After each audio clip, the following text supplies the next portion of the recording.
Imagine yourself sitting on the banks of the Mississippi River, listening to the water flowing mightily downstream, the sun glinting off the water, the occasional fish jumping, plop, plop, the serene atmosphere, mesmerized by the water running downstream as you sit there, so content. Fellow Toastmasters, honored guest, I did that when I was your age. When I was just a teenager, I sat next to the banks of that mighty Mississippi River. Only my thoughts were not serene.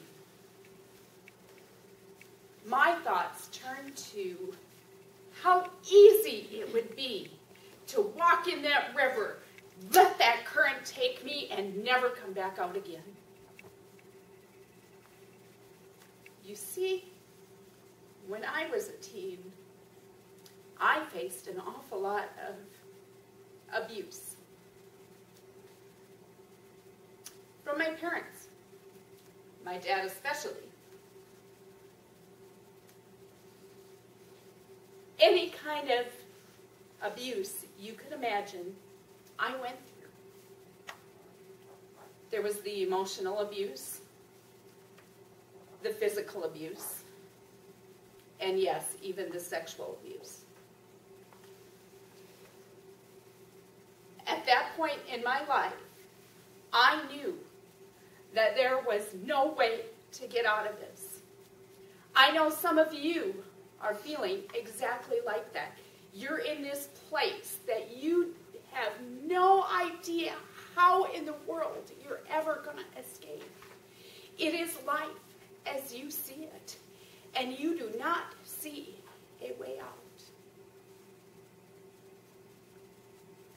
But I would like to tell you that there is a way out. It's not going to happen today. It's not going to happen tomorrow. But it will happen. You just need to be strong. Fight those urges, as I did. What kept me from jumping into that river and never coming out again? My mother's words that if I committed suicide, I would rot in hell. I didn't want to rot in hell. My life here on this earth was hell enough. I couldn't imagine it being any worse. So I didn't take that step, but I dreamed about it every single day. And then came that day. I was a senior in high school, and it was graduation. I had already made plans to move out with a couple of girlfriends of mine. I went to that overnight party and promptly went to my new apartment with my friends from high school. And guess what?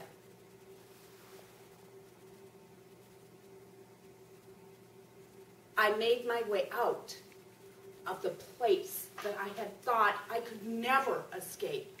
I thought my life would always be filled with despair.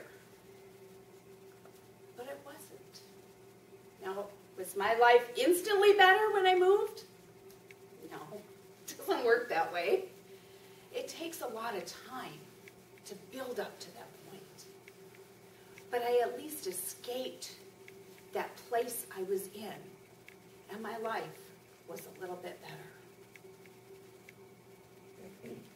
Now, I know how much time it took for me to get out of that place, totally within myself, to feel like I had worth, that I was someone that deserved to be treated like a human being, like someone who deserved to be liked, someone who deserved to be loved.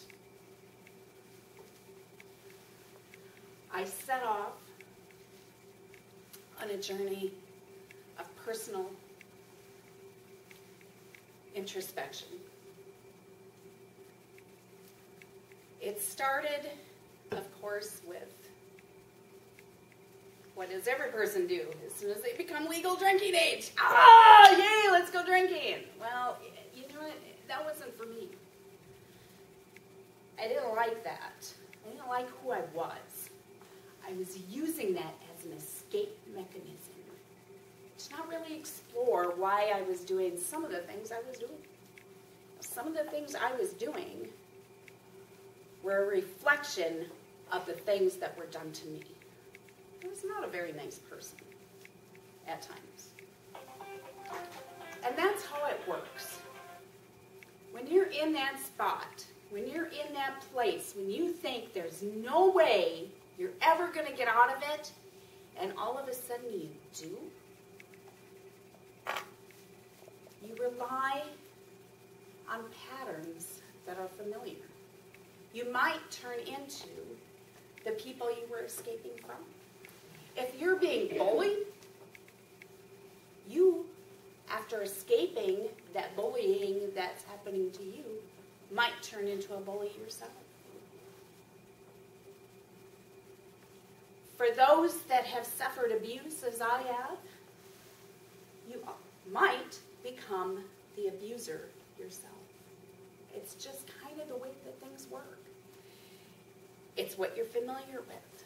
It's probably why you suffered those atrocities in the first place. Because whoever was doing that to you had suffered that in their past. I would like to encourage each and every one of you to hang in there. See it through. Escape from the situation you're in as soon as physically possible. And believe me, you think right now that there's no way you're going to ever get out of it, but there will come a time when you can. And then seek professional help. Get yourself to a counselor. Do whatever it takes to be able to go in and talk to someone heart on heart and tell them exactly everything you've been through, no matter how horrifying, no matter how ugly it makes you feel inside. Tell them. They will help you. Be that strong person that's sitting, hiding inside of yourself so deep. Let that person out. Let that person breathe. Let that person speak. That person has a story. And that professional wants to hear it. That professional will help you work through it. Will it take a day? Will it take a month? Will it take a year? I don't have that answer. For me, it took about 6 years. But I stand before you today and encourage you, do not give in to those feelings of letting the drugs and the alcohol take you away, of letting that river take you away, or a knife, or a gun, or whatever it is. Be strong. Hang in there. Because you can do it. And you can have a life that's rewarding and successful.